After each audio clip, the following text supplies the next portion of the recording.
Dara Kurtz, who is the author of Crazy Perfect Life, which is also an amazing website and Facebook page. Welcome, Dara. Hi, thank you so much for having me. And Dara, just as a way of introduction, could you tell us a little about yourself and your journey to where you are now?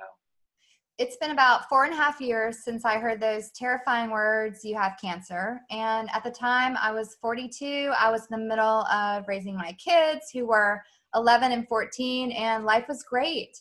And then all of a sudden I went to the doctor and life went from being amazing and great to being, really, really hard.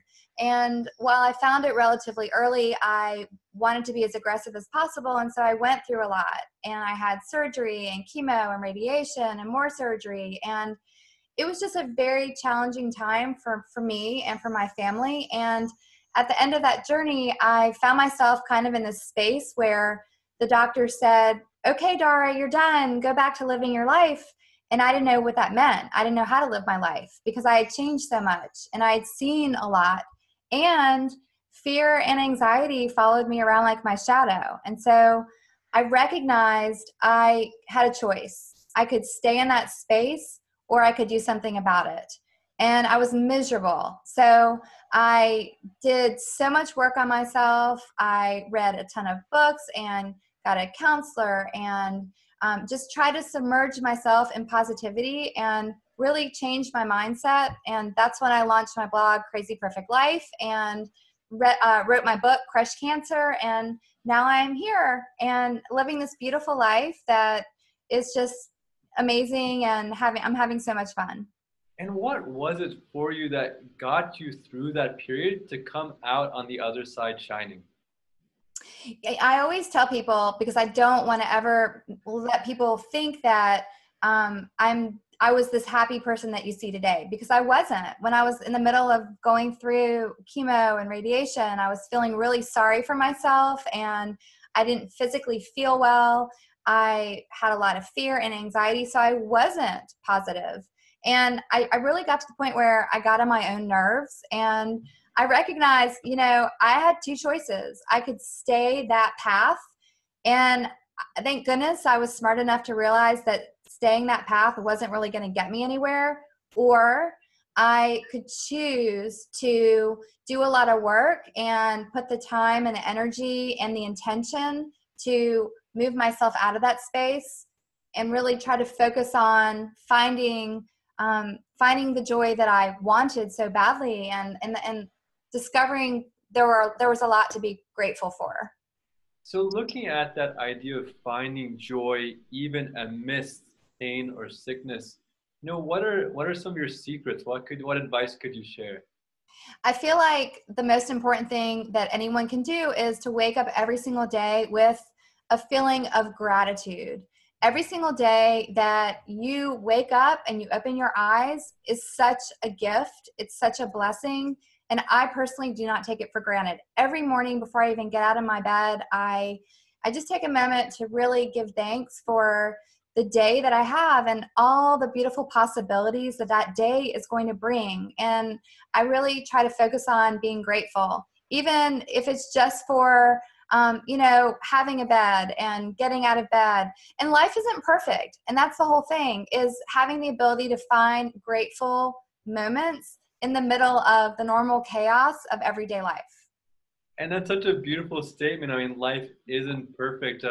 Could you tell us a little more about that great title, Crazy Perfect? Yeah, that's why I named it Crazy Perfect Life, because life is crazy. It's hectic, and we're all doing a million things at the same time. I mean, we all have so much on us. That's just, our society moves at such a fast pace. It's crazy. And at the same time, it's life. It's such a blessing. It's such a gift. And so that's why I named it Crazy Perfect Life, because I never want to forget ever how blessed I am to be right here, right now in this moment. Beautiful. If you could look back and talk with yourself from, when you were going through that experience with what you know now, what would you want to share? Yeah. Gosh, I get asked that so many times, I wish, I think I would just want to look myself in the eye and say, you know, girlfriend, get it together. Because I wasted so much time and energy being negative and feeling sorry for myself and not feeling grateful and not feeling blessed, instead of thinking about all that I had in my life and all the good.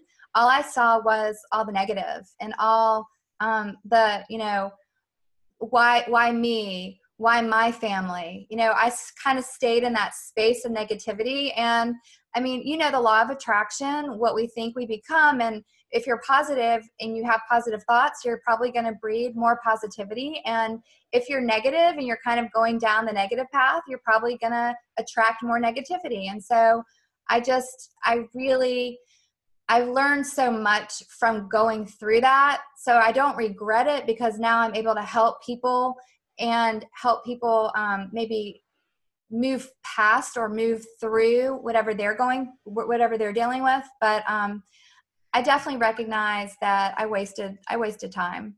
But I try not to judge myself, because nothing positive can come from that. You know, it's all learning experiences, and I try to be a judgment-free zone and just learn from whatever I go through so that I can maybe do better tomorrow. I know from your teaching, your work online, your podcasts, you've helped so many people out there. What are some of the experiences and turnarounds that you've seen through this work?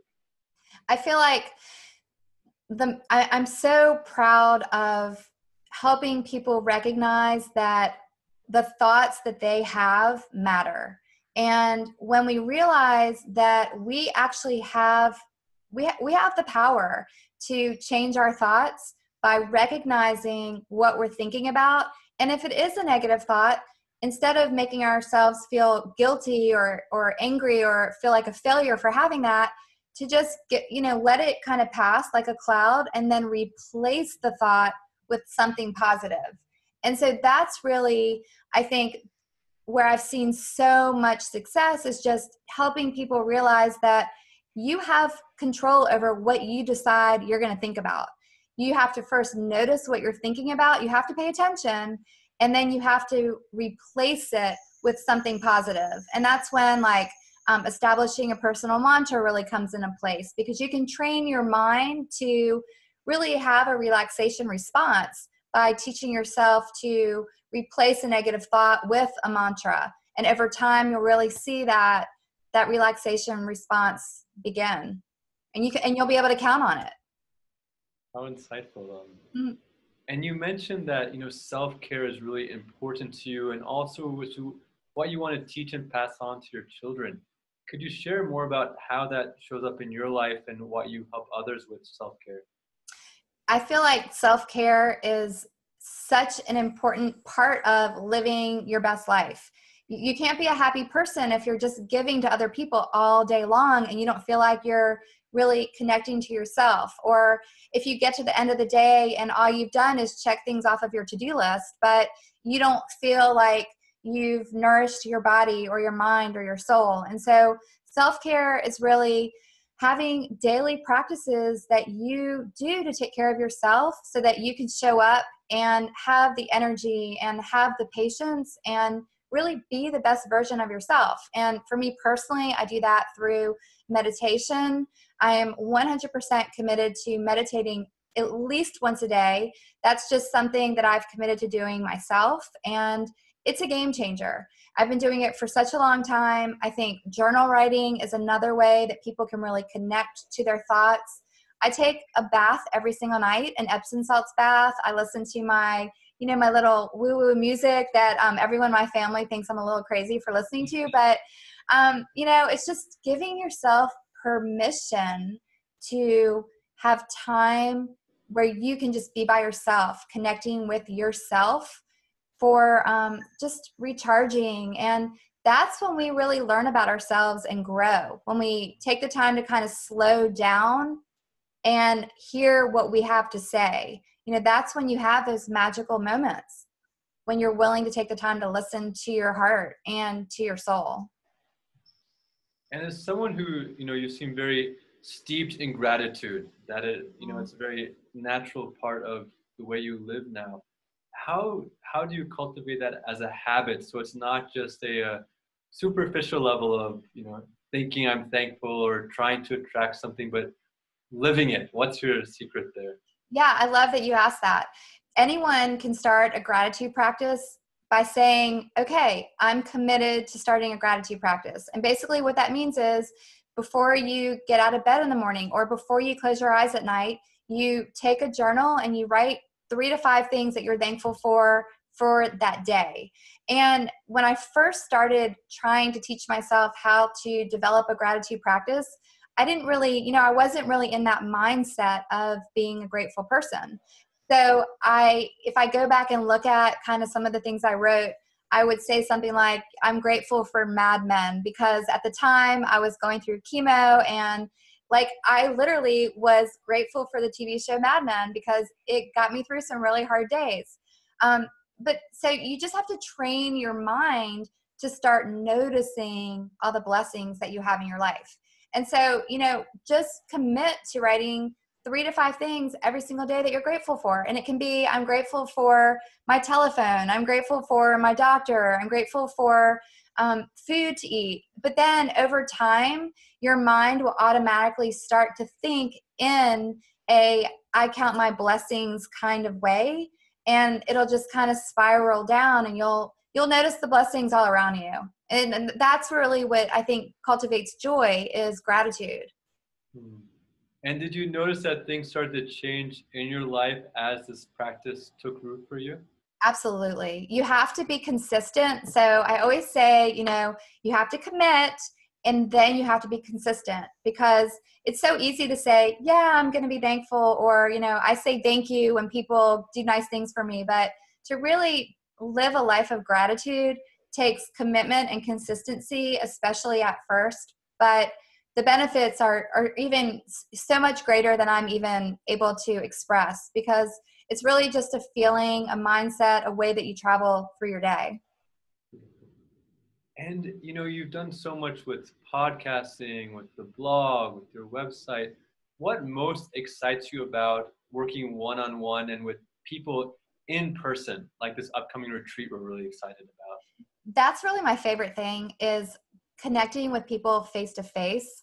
I talk to people on social media all the time and via, online Skyping and things, but just being able to connect with someone face to face and share. And I'm pretty perceptive and intuitive, and I can usually kind of feel where someone's coming from.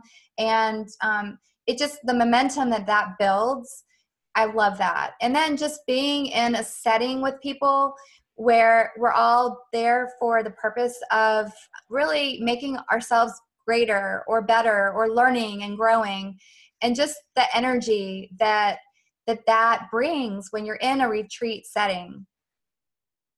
Nice. And is there anything else you wanted to share about the upcoming workshop that I didn't mention?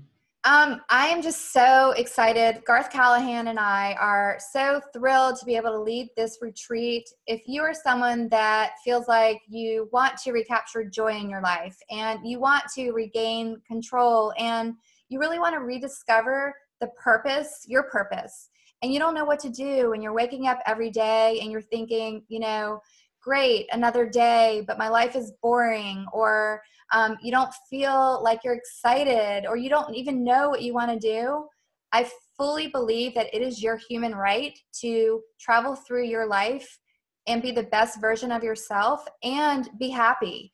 And so that's really what this weekend is all about. It's all about figuring that out. And I promise you, people who come to this weekend, they will leave having had magical moments that will impact, I think, the rest of their lives.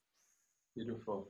We are really excited about this workshop. So if you're interested in, coming or learning more, check out the comment section below, and you'll find a link to the workshop where you can learn more about what's going on.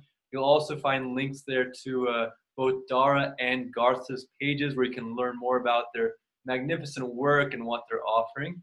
And really encourage you to check that out, and you're welcome to come for the retreat as well and have a transformative experience. Thank you so much. I'm so looking forward to it, and it's going to be amazing.